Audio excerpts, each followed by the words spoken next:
Welcome to HD tour guide. আশা করছি আপনারা সবাই ভালো আছেন। আমাদের নর্থ গোয়া ব্লগ নিশ্চয়ই আপনারা প্রত্যেকেই দেখেছেন। এবার আমরা নর্থ গোয়া থেকে চলে যাচ্ছি সাউথ গোয়ায়। আপনারা এবার সাউথ গোয়ার ব্লগ দেখবেন। নর্থ গোয়ার ক্যালাঙ্গুট বিচ থেকে আমাদের যাত্রা শুরু করে প্রায় 80 কিলোমিটার পথ পেরিয়ে আমরা পৌঁছে গেলাম দক্ষিণ গোয়ার পালোলেম বিচে। তো পালোলেম বিচেই আমাদের হোটেল ছিল। পালোলেম বিচ থেকে আমরা পুরো সাউথ গোয়াকে আমরা এক্সপ্লোর করেছি এবং অনেক নির্জন অচেনা বিচগুলোকে আমরা কভার করেছি। তো চলুন তাহলে আপনাদের সাথে পুরো সাউথ গোয়া ভ্রমণের গল্পটা শোনাই। ভারতের সবচেয়ে ক্ষুদ্রতম রাজ্য হলো গোয়া। আর এই ছোট্ট রাজ্যটি কিভাবে যে সমুদ্র, জঙ্গল আর পাহাড়ের একটা মহামিলন ক্ষেত্র হয়ে উঠেছে সেটা বোধহয় গোয়া না এলে উপলব্ধি করতে পারতাম না। আরব সাগরের তীরবর্তী এই পর্তুগিজ উপনিবেশটির প্রতিটি রন্ধ্রে রন্ধ্রে জড়িয়ে রয়েছে এক রোমাঞ্চকর অনুভূতি।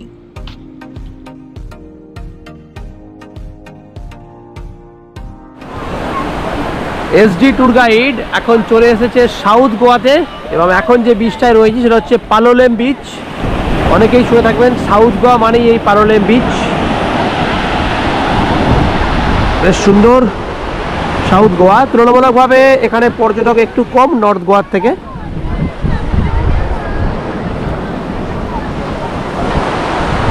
আমরা একটু আগেই এসে পৌঁছলাম সাউথ গোয়াতে, তাই এসেই চলে এলাম এই পালোলেম বিচ দেখতে। আমাদের যে হোটেল রয়েছে ওটাও একদম পালোলেম বিচের কাছেই, 3 মিনিটস ওয়াকিং ডিস্টেন্স। আর কিছুক্ষণ পরেই সানসেট হবে। এইরকম ওয়েদারে এখন পালোলেম বিচে রয়েছি।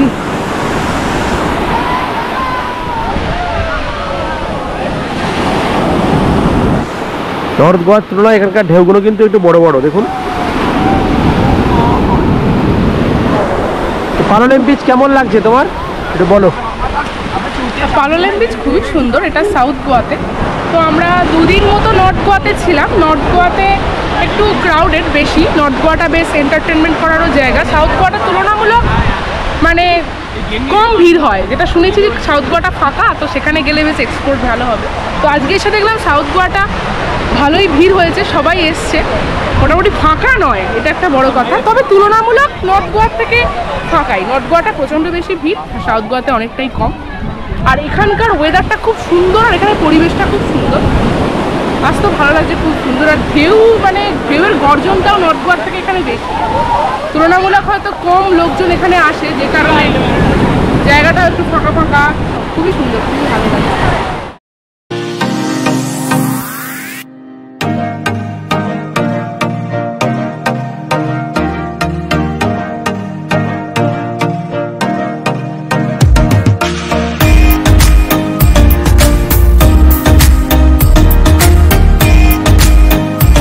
আগন্ডা বিচ আমরা যাচ্ছি এখন। তো রাস্তাটা দারুণ। আমরা কোচি কন্যাকুমারী হাইওয়ে ধরে এলাম, কারণ পালোলেম বিচ থেকে একটু দূরেই আগন্ডা বিচ। আমরা হাইওয়ে কোচি কন্যাকুমারী হাইওয়ে নেই 66 ধরে এলাম এবং এখান থেকে এখনও প্রায় 5 কিলোমিটার ভেতরে যেতে হবে, তবে আমরা আগন্ডা বিচ পাবো। তো রাস্তাটা এত অপূর্ব, দুদিকে গাছের সারি, তার মধ্যে দিয়ে গাড়ি চালাচ্ছি, অপূর্ব রাস্তাটা, তাই ভিডিও না করে পারলাম না। আমরা আজকেও এখানে একটা রেন্টের স্কুটি নিয়ে নিয়েছি। আজকে একটু বেশি পড়লো, মানে 500 টাকা পার ডে হিসেবে আজকে পড়লো, যেটা নর্থ গোয়াতে পেয়েছিলাম 400 টাকা পার ডে। হ্যাঁ, এখানে নিল 400 টাকা পার ডে। তো ঠিক আছে, ক্লিয়ার করা যাবে। তো আমরা একটা স্কুটি নিয়ে নিয়েছি, নিয়ে এখন চলেছি আগন্ডা বিচের দিকে। তো নেক্সট আরও অনেক বিচ ঘুরবো, চলুন আমাদের সাথে থাকুন। এসডি ট্যুর গাইড আজকে আগন্ডা বিচ ঘুরবে, তার সাথে কোলা বিচও ঘুরবে, আরও টাইম পেলে আরও অনেক ঘুরবে। তো আজকে পুরো সাউথ গোয়া আমরা এক্সপ্লোর করবো। তো চলুন তাহলে। অনেকটা পথ পেরিয়ে আমরা অবশ্যই চলে এলাম আগন্ডা বিচে। জাস্ট অসাধারণ বিচ, আগন্ডা বিচ সাউথ গোয়াতে। পালোলেম বিচ থেকে প্রায় 15 কিলোমিটার দূরে অবস্থিত ওই আগন্ডা বিচ। তো আমরা কোচি কন্যাকুমারী রোড ধরে এলাম, NH 66। তো দারুণ লাগছে আগন্ডা বিচে, অনেক ফাঁকা ফাঁকা। সাউথ গোয়াতে পর্যটক কম শুনেছিলাম, কিন্তু আগন্ডা বিচে এসে দেখলাম বেশ সত্যি কম। পালোলেম বিচে কিন্তু ভালোই পর্যটক ছিল, তো আগন্ডাতে একটু কম দেখতে পাচ্ছি। যদিও দুপুরবেলা, এখন ভরা রোদ একদম। এখন ঘড়ি বলছে 2টো বাজে, বালিও খুব তেতে গেছে।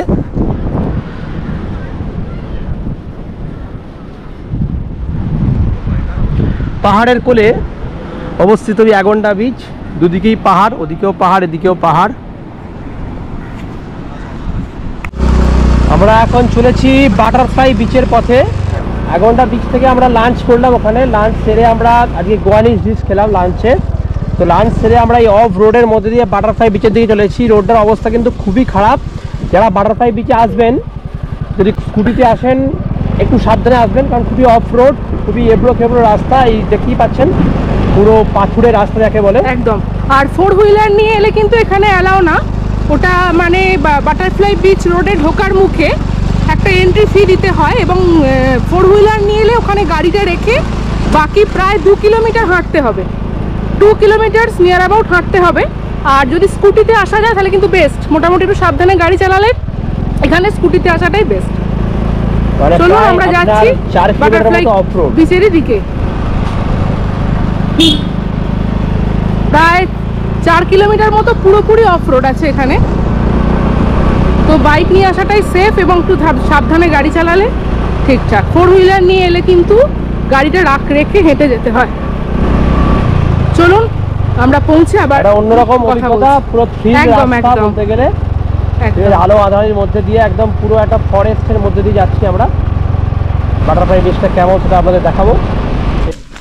এখন যে রাস্তাটা দিয়ে চলেছি সেটা হচ্ছে বাটারফ্লাই বিচের যাওয়ার রাস্তা। আমাদের প্রায় 1.5 কিলোমিটার দূরে স্কুটিটাকে পার্কিং করে দিতে হলো। বললো আর যাওয়া যাবে না স্কুটি নিয়ে, এবার নাকি ওয়াকিং ডিস্টেন্স। কিন্তু ওয়াকিং ডিস্টেন্স মানে সেটা কিন্তু 1.7 কিলোমিটার। তো বাই ট্রেক, মানে ট্রেকের মধ্যে যে জঙ্গল ট্রেক যাকে বলে, আমরা পাহাড়ে অনেক ট্রেক করেছি। তো এখন যেটা যাচ্ছি সি বিচের জন্যে একটা ট্রেক করতে হচ্ছে আমাদেরকে বাটারফ্লাই বিচে যাওয়ার জন্য। তো চলুন, বেশ ভালো লাগছে, অন্যরকম একটা অভিজ্ঞতা। রাস্তার কন্ডিশনটা একটু দেখুন। यहाँ से कितने किलोमीटर है? सामने ही है। सामने ही।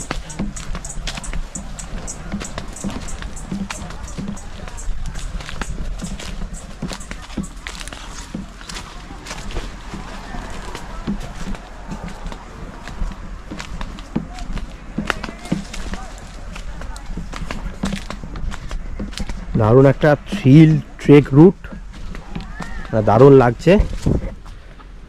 ইনিও আসছেন ট্রেক করে করে। কি একটু কষ্ট হচ্ছে? না না, কষ্ট কিছু নেই। এই গাছপালা গায়ে ফুকছে, এই যায় ভয় লাগছে আর কি। গাছপালার মধ্যে আবার কিছু না কিছু লুকিয়ে না থাকে। দেখে এসো পাথর।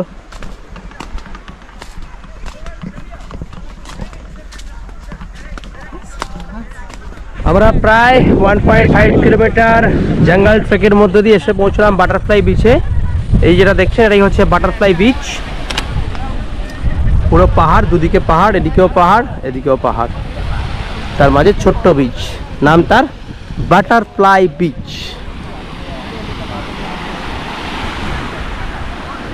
পুরো রাউন্ড শেপ, কিন্তু দেখুন বিচটা পুরো রাউন্ড শেপে আছে। রাস্তা उधर से नहीं है, इधर से जाना होगा। अच्छा ठीक है बहन, ओके बाय বাই বাই। এখন যে রাস্তা দিয়ে যাচ্ছি আপনারা দেখতে পাচ্ছেন সেটা হচ্ছে কাবো দে রামা ফোর্ট যাচ্ছি আমরা। সাউথ গোয়ার বিখ্যাত ফোর্ট কাবো দে রামা ফোর্ট। পুরো ব্যারেল ল্যান্ড চারদিকে। তো অনেকটা পথ এলাম আমরা, অ্যাগন্ডা বিচ বাটারফ্লাই বিচ দেখে অনেকটা পথ এলাম। প্রায় এখান থেকে প্রায় 14 কিলোমিটার মতো কাবো দে রামা ফোর্ট। তো দেখি এখান থেকে আমরা সি বিচ দেখতে পাচ্ছি। সি বিচ আমরা এখান থেকে দেখতে পাচ্ছি। সমুদ্রের ধার ধরে চলেছি কাবো দে রামা ফোর্টে। খুব সুন্দর ভিউটা দেখুন, জাস্ট অসাধারণ লাগছে।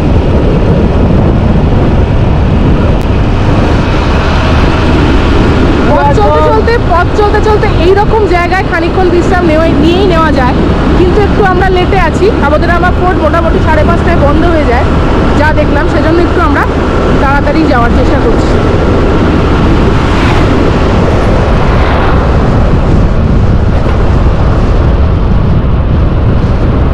চলুন যেতে যেতে কথা হবে। এবার কাবো দে রামায় পৌঁছে আমরা কথা বলছি।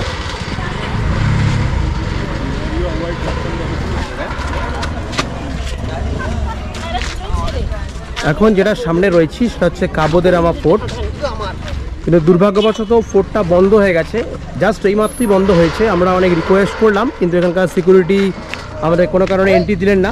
জাস্ট 5 মিনিট মতো হয়েছে বন্ধ হয়েছে, তো কি আর করা যাবে। এখানে যেটা আছে মেনলি এটা পর্তুগিজ ছিল, পর্তুগিজ উপনিবেশ সেখানে ছিল। 400 বছর আগে এই কাবো দে রামা ফোর্ট তৈরি পর্তুগিজের হাতেই, পরে বিভিন্ন রাজারা এখানে রাজত্ব করে গেছেন। ওখান থেকে একটা পুরো সি বিচ ভিউ পয়েন্ট দেখা যায় কাবো দে রামা ফোর্টের ভেতর থেকে। এমনিতে এটা এখন প্রায় পরিত্যক্ত অবস্থাতেই পড়ে রয়েছে, ভাঙাচোরা অবস্থায়, এরা শুনলাম এখানকার মানুষদের থেকে। আর ওখানে লেখাও রয়েছে এই নিয়ে এখানকার কাবো দে রামা ফোর্ট। কাবো দে রামা ফোর্ট দেখে আমরা এখন চলেছি কাবো দে রামা বিচের দিকে। তো একটু অফ রোড, আমাদেরকে স্কুটিকে পার্কিং করে দিতে হলো, কারণ এইরকম রাস্তা দিয়ে স্কুটি নিয়ে যাওয়া যাবে না। তো অনেকটা এবড়ো খেবড়ো রাস্তার মধ্যে দিয়ে আমরা এলাম স্কুটি নিয়ে। তো এখন কিছুটা আমাদের ওয়াকিং ডিস্টেন্সে যেতে হবে, বাই ওয়াক। তো আমরা হেঁটে চলেছি, এখন রয়েছি কাবো দে রামা বিচে। একটু ওপর থেকে নিচে নামতে হলো অফ রোড দিয়ে স্কুটিটা পার্কিং করে। বিচটা জাস্ট অপূর্ব, একদম নারকেল গাছে ঘেরা একটা বিচ, খুব সুন্দর। ওইদিকে হচ্ছে কাবো দে রামা ফোর্টটা, আর এটা হচ্ছে কাবো দে রামা বিচ।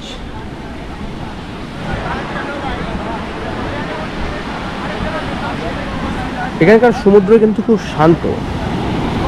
পুরী দীঘাতে যেমন একটা অশান্ত সমুদ্রকে আমরা পাই, গর্জনের সাথে ঢেউগুলো খুব বিপজ্জনক, এখানে ঢেউগুলো কিন্তু খুব শান্ত এবং গায়ে হাত বুলিয়ে চলে যাচ্ছে যাকে বলে। প্রত্যেকটা বিচই এটা আমি লক্ষ্য করলাম, এখানকার বিচ কিন্তু খুব শান্ত।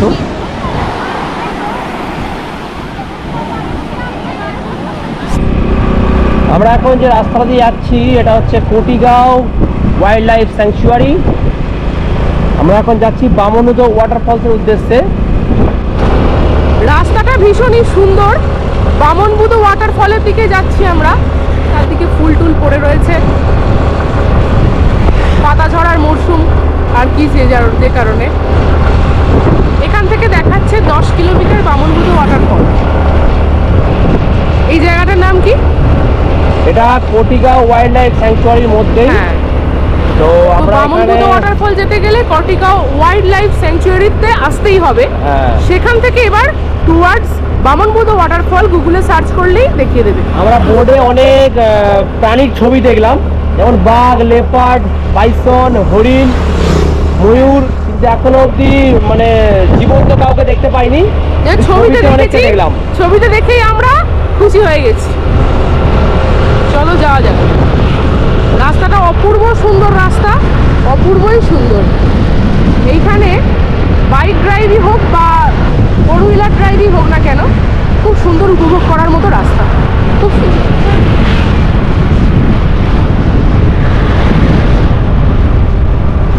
30 থেকে 35 কিলোমিটার জার্নি করে, মানে গাড়ি, এই যে স্কুটি আমাদের রেস্ট নিচ্ছে, এখন রেস্ট নিতে থাকুক। এখানে আরেকজন স্কুটির চালকও রেস্ট নিচ্ছে। বাপরে, মানে অবস্থা পুরো খারাপ।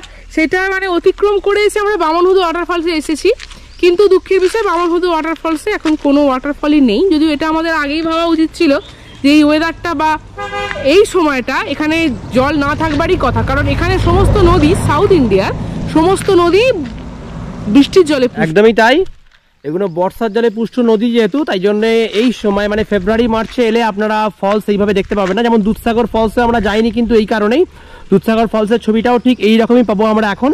দুধসাগর ফলসকে দেখতে হলে আপনারা জুলাই, আগস্ট, সেপ্টেম্বর এই 3টে মাসের মধ্যেই আসবেন, তাহলে দুধসাগর ফলসকে ভালোভাবে দেখতে পারবেন। আর বামনহুদো ওয়াটারফলসের একই অবস্থা, আপনারা ওই সময় যদি আসেন তবেই দেখতে পাবেন। এই ফেব্রুয়ারি মার্চে এলে আমাদের মতো তাহলে কিন্তু দেখতে পাবেন না। বসে বসে আমি যাবো না, এতক্ষণ গাড়িতে এসে কোমর ব্যথা হয়ে গেছে, কিছু করার নেই, জাস্ট আপনাদেরকে দেখাবো বলে এসি ট্যুর গাইড আজকে এসেছি বামনহুদো ওয়াটারফলসের সামনে, কিন্তু কিছু করার নেই। জল একদমই নেই, মানে একদমই শুকনো বলতে গেলে, পুরো খটখটে। মানে একটা জিনিস জেনে নিলাম, সবকিছু একসাথে হয় না। মানে যদি সি বিচকে উপভোগ করতে চাওয়া যায় তো সি বিচের জন্য পারফেক্ট ওয়েদার এটা। মানে সি বিচ ওপেনিং হয় মোটামুটি অক্টোবর থেকে মার্চ অব্দি, গোয়া সিজন ফর ট্যুর। কিন্তু সেটা করতে গেলে বামনহুদো ওয়াটারফল দেখা যাবে না। যে কোনো ওয়াটারফল দেখতে গেলে তো মানে জুলাই, আগস্ট, সেপ্টেম্বর এই 3টে মাস একদম পারফেক্ট, কিন্তু কিছু করার নেই। যাই হোক, আমরা এক্সপ্লোর করতে পেরেছি। এক্সপ্লোর করে ওই ওয়াইল্ড লাইফ স্যাংচুয়ারির ভেতর দিয়ে এসেছি এতটা জার্নি করে, এবং এইখানে এসে পৌঁছেছি। রাস্তাটা কিন্তু ভীষণ সুন্দর, এটা যথেষ্ট এনজয়েবল, আমরা খুব এনজয় করেছি। যারা গোয়াতে সমুদ্র দেখতে দেখতে ক্লান্ত হয়ে যাচ্ছেন বা সি বিচ দেখতে দেখতে ক্লান্ত হয়ে যাচ্ছেন, তাদের জন্য কিন্তু গোয়াটা এরকমভাবেও সুন্দর হতে পারে। কি সুন্দর দেখুন, নারকেল গাছের সারি, তার মধ্যে ধান ক্ষেত, ধান হয়ে আছে, পাকা ধান, কাঁচা ধান, আর ওই দূরে দেখা যাচ্ছে পাহাড়, মানে পাহাড়, নারকেল গাছ, তার সাথে ধান ক্ষেত, একটা তিনের মিলের একটা সমারোহ। খুব সুন্দর, মানে প্রকৃতি যে কত সুন্দর হতে পারে সেগুলো হয়তো এগুলোকে দেখেই বোঝা যাচ্ছে। সি বিচ ছেড়ে গোয়ার একটু অন্য সাইড, এটা গলগিবাগ বিচে যাওয়ার ঠিক রাস্তায় পড়লো এই সুন্দর দৃশ্যটা, তাই আপনাদেরকে না দেখিয়ে পারলাম না।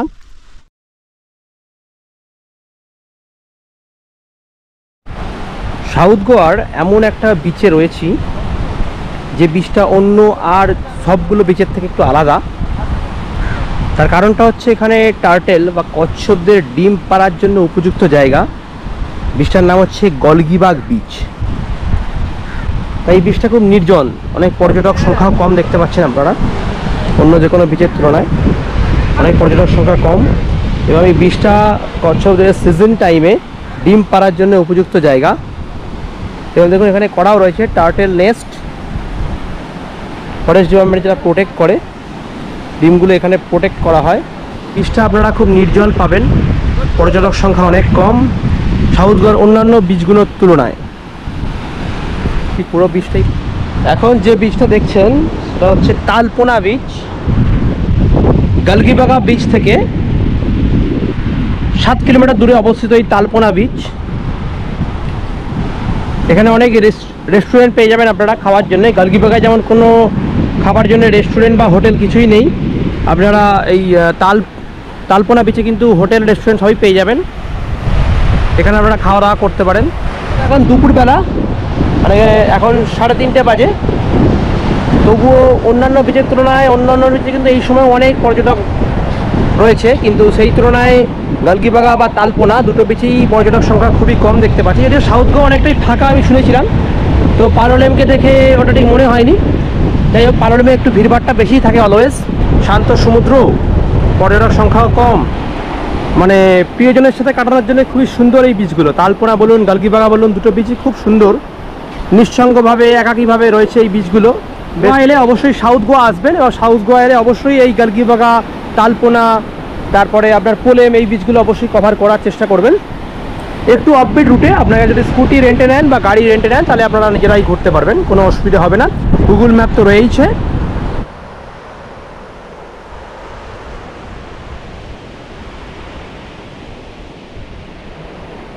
গোয়ার এক একটা বিচ এক এক রকম, কোনো কোনো বিচ পুরো বালুকাময়, কোনো কোনো বিচ পাথরে আবৃত। বেশ সত্যি, মানে বিভিন্ন বিচ বিভিন্ন রকম ডিফারেন্ট, মানে কোনো বিচের সাথে কোনো বিচের আপনি সাদৃশ্য খুব একটা পাবেন না। হয়তো দুদিকে পাহাড় পেতে পারেন, যেমন এখানে আমি দেখছি এদিকে একটা পাহাড়, ওদিকে একটা পাহাড়, এছাড়া খুব একটা সাদৃশ্য নেই। জলটার রঙটাও হয়তো একটু মিল পাবেন, কিন্তু বিচের বৈশিষ্ট্য অনেকগুলো আলাদা। যেমন গলগিবাগায় দেখেছিলাম বালিটা অনেক পাতলা, মানে পা ঢুকে যাচ্ছে, সেখানে কিন্তু এই বালিটা অনেকটা হার্ড স্যান্ড। তালপোনা বিচ থেকে প্রায় 14 কিলোমিটার স্কুটি ড্রাইভ করে আমরা এসে এখন পৌঁছেছি পোলেম বিচে, POLEM, পোলেম বিচ। তো আমি আগেই বলেছি গোয়ার এক একটা বিচ এক এক রকম, কোনো বিচ বালুকাময়, কোনো বিচ পাথরে আবৃত। তো এই বিচটা কিন্তু পাথরে আবৃত একটা বিচ। দেখুন এইগুলো দেখতে পাচ্ছেন, এগুলো কিন্তু পাথর। ওই দূরে একটা দেখুন, দূরেও কিন্তু পাথর লক্ষ্য করা যাচ্ছে, উঠছে একটা টিলা টাইপের, মানে পাহাড়ের ঘাঁচ কেটে কেটে এই সি বিচটা তৈরি বলা যায়। এবং সাউথ গোয়া আমি এতগুলো বিচে ঘুরলাম, কোনো বিচে কিন্তু লেখা নেই সুইমিং প্রহিবিটেড, কিন্তু এখানে লেখা আছে swimming is prohibited, don't cross this line. দেখুন এখানে একটা বোর্ড লাগানো আছে, মানে দেখতে পাচ্ছেন এই যে এরিয়াটা, এই এরিয়াটা ক্রস করতে বারণ করা হচ্ছে, কারণ যেহেতু এই বিচটা একটু ডিপ, মানে ডিপভাবে নিচে নেমে গেছে, তো ওই জন্যই হয়তো এখানে বারণ করা আছে। সাউথ গোয়াতে কিন্তু আর কোনো বিচে সুইমিং প্রহিবিটেড নয়, কিন্তু একমাত্র এই পোলেম বিচেই লেখা আছে সুইমিং ইজ প্রহিবিটেড। অপূর্ব সুন্দর লাগছে। ঘড়িতে এখন 4:15 বাজে, বিকেল 4:15, রোদের তেজ যথেষ্ট পরিমাণে রয়েছে। আরব সাগরের তীরবর্তী এই গোয়া সত্যিই অপূর্ব, মানে এক একটা বিচ এক এক রকম, এবং পাহাড়ের কোলে কোলে অবস্থিত এক একটা বিচ, দুদিকে পাহাড় দিয়ে ঘেরা এক একটা বিচ। তো আপনারা জানাবেন আপনাদের কোন বিচগুলো সবচেয়ে ভালো লাগছে, মানে সাউথ গোয়ার যে বিচগুলো আমি দেখাচ্ছি সব বিচগুলো আস্তে আস্তে দেখবেন, দেখার পরে জানাবেন কোন বিচটা আপনাদের সবচেয়ে ভালো লাগলো, এটা কমেন্ট বক্সে কিন্তু অবশ্যই জানাবেন।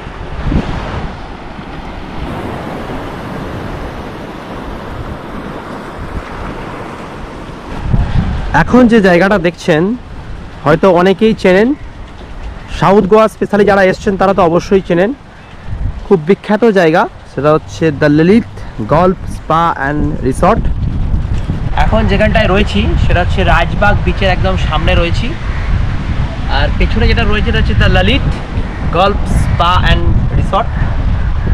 প্রায় দুদিনে, মানে আজকে আর কালকে মিলিয়ে প্রায় 203 কিলোমিটার ড্রাইভ করেছি, মানে দারুণ, কি আর বলবো, মানে অনেক ড্রাইভ করা হয়েছে, স্পিডে ছিল বলে এত ঘুরেছি। কালকে আমরা ঘুরেছিলাম ওই সাইডটা, মানে অ্যাগোন্ডা বিচের সাইডটা, আমরা অ্যাগোন্ডা গেছিলাম, কাবো দে রামা ফোর্ট গেছিলাম, কাবো দে রামা বিচ গেছিলাম এবং কোলা বিচ গেছিলাম। তো আর আজকে ঘুরলাম এই সাইডটা, মানে আমরা গেলাম আজকে হচ্ছে বামনহুদো ওয়াটারফল, যেটা হচ্ছে কোটিগাঁও ওয়াইল্ড লাইফ স্যাংচুরি আন্ডারে পড়ে বা Netra valley wild life sanctuary আন্ডারে পড়ে। তারপরে আমরা গেছিলাম পোলেম বিচে গেছি আমরা গালগি বাগা বিচে, তারপরে তালপোনা বিচে গেছি, এখন রয়েছি রাজবাগ বিচে। নেক্সট আমাদের টার্গেট আছে পাট্টেম বিচ হয়ে আমরা ফিরে যাব আমাদের হোটেল যেখানে রয়েছে পালোলেম বিচে, ওখানে ফিরে যাব। তো এই স্কুটিটার জন্যই আমাদের এই ট্যুরটা আজকে সফল হলো। ক্যাসিনো এটা আমরা রেন্টে নিয়েছিলাম, পার ডে 500 টাকা রেন্ট ছিল, পার ডে 500, দিনের জন্য 1000 টাকা রেন্টে আমরা এই স্কুটিটা নিয়েছিলাম। অনেকটা ট্রাভেল করলাম, প্রায় দুদিনের 203 কিলোমিটার ট্রাভেল করেছি। তো চলুন তাহলে রাজবাগা বিচটা আপনাদেরকে দেখাই। এসডি ট্যুর গাইড এখন পৌঁছে গেছে রাজবাগা বিচে, তো রাজবাগা বিচটা আপনাদেরকে দেখাই, চলুন।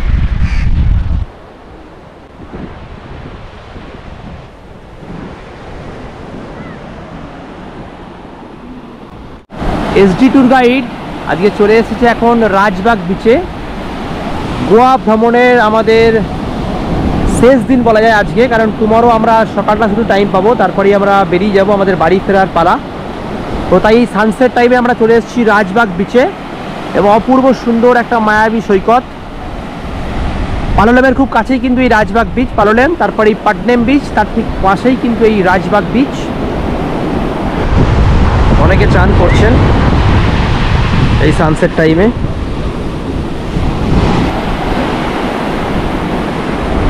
ওই যে দেখছেন পাহাড়টা, পাহাড়ের ওই সাইডে হচ্ছে পাট্টেম বিচ, তার ঠিক একটু পরেই রয়েছে পালোলেম বিচ, একদম পাশাপাশি পরপর 3টে বিচ রয়েছে।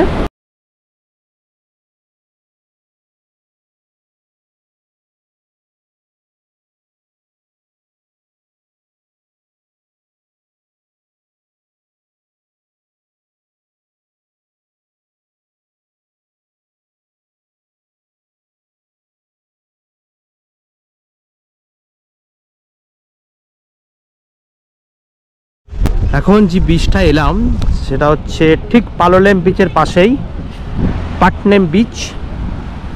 তো এখানে এসে অনেক রকম সি ফুড দেখতে পেলাম, আপনাদেরকেও দেখালাম। অনেক রকমের মাছ রয়েছে এবং চিংড়ি, যেটা আমরা বলি চিংড়ি রয়েছে, এছাড়াও ক্র্যাব তো আছেই। ক্র্যাবটা যদিও দেখলাম না ওখানে, সি ফুড মানেই তো ক্র্যাব আর পন্ড তো থাকবেই। তো পাটনেম বিচেও চাইলে আপনারা সি ফুড খেতে পারেন। এখানে কিন্তু প্রত্যেকটা বিচেই রেস্টুরেন্ট রয়েছে এবং ভ্যারাইটিস রকমের সি ফুড অ্যাভেলেবেল রয়েছে, তো আপনারা চাইলে এখানে সি ফুড খেতেই পারেন। এখন পাটনেম বিচে সানসেটের ঠিক পরে, সানসেটটা আমরা দেখলাম রাজবাগ বিচে। এই বিচটাতেও কিন্তু সুইমিং ইজ প্রহিবিটেড লেখা আছে, যদিও ওটা হাই টাইডের সময় অনলি, লো টাইডের সময় অনেকেই চান করছে। এখন যেহেতু লো টাইড চলছে, পোলেমটা টোটালি খুব বিপজ্জনক দেখে আমারও নিজেরও মনে হলো পোলেম বিচটা টোটালি খুব বিপজ্জনক, কিন্তু সেই তুলনায় পাটনেম অনেকটাই ভালো, এখানে সুইমিং করতে পারেন, কোনো অসুবিধা নেই। যদিও হাই টাইডের সময় সুইমিং কিন্তু প্রহিবিটেড। পাহাড়টার ওইটাই কিন্তু রাজবাগ বিচ, আর এই পাহাড়টার ওই পাড়ই হচ্ছে পালোলেম বিচ, পাশাপাশি 3টে বিচ। এসডি ট্যুর গাইডের গোয়া ভ্রমণ প্রায় শেষের পথে, কারণ এতগুলো বিচ আমরা কভার করলাম এবং আমরা টার্গেট যেগুলো রেখেছিলাম সেগুলো আমরা টার্গেটগুলো অ্যাচিভ করেছি। তো এটাই আমাদের কাছে একটা আনন্দের ব্যাপার, এবং আপনাদেরকেও দেখাতে পারলাম প্রত্যেকটা বিচ কীরকম ছিল, north Goa south Goa both কেমন ছিল। তো সবটাই আপনাদেরকে দেখালাম, আরও ডিটেলস বিভিন্ন ডেসক্রিপশন বক্সে দেওয়া থাকবে। তো শতবিদাকে আমি কিছু কোশ্চেন করছি, তাহলে আমাদের এই যে হানিমুন ট্রিপটা গোয়াতে কেমন লাগলো? খুবই ভালো লাগলো। মানে হানিমুন ট্রিপ বলে না, যে কোনো ট্রিপ, ফ্যামিলি ট্রিপ হতে পারে, কোনো ফ্রেন্ডস বা মানে গ্রুপ ট্রিপও হতে পারে, গোয়া সব কিছুর জন্যই পারফেক্ট। আর সবচেয়ে বড় কথা, নর্থ গোয়া সাউথ গোয়া আমরা দুটোই এক্সপ্লোর করেছি। নর্থ গোয়াটা খুব ক্রাউডেড এবং নর্থ গোয়াটা খুব মানে একটা সবসময় পার্টি মোডে থাকে, আর সাউথ গোয়াটা খুব ফাঁকা ফাঁকা। যারা একটু নির্জন নিরিবিলি পছন্দ করেন বা ফ্যামিলির সাথে একটু সময় কাটানো, তাদের জন্য সাউথ গোয়া একদম ভীষণই পারফেক্ট। আর একটা কথা বলার মতো, এখানে যে আমরা যতটুকু জানি যে Goa only for sea beach, sea beach যারা সমুদ্র পছন্দ করি, যারা একটু এক্সপ্লোর করতে ভালোবাসি সমুদ্রকে, তাদের জন্য গোয়া। কিন্তু আমি বলবো, আমরা যা দেখলাম আজকে, শুধু সমুদ্র না, পাহাড়, সমুদ্র, জঙ্গল মিশ্রিত একটা সুন্দর জায়গা গোয়া। গোয়া এলে মিনিমাম 7 দিনের মানে সময় নিয়ে আসতে হবে, যদিও আমাদের হাতে অত সময় ছিল না।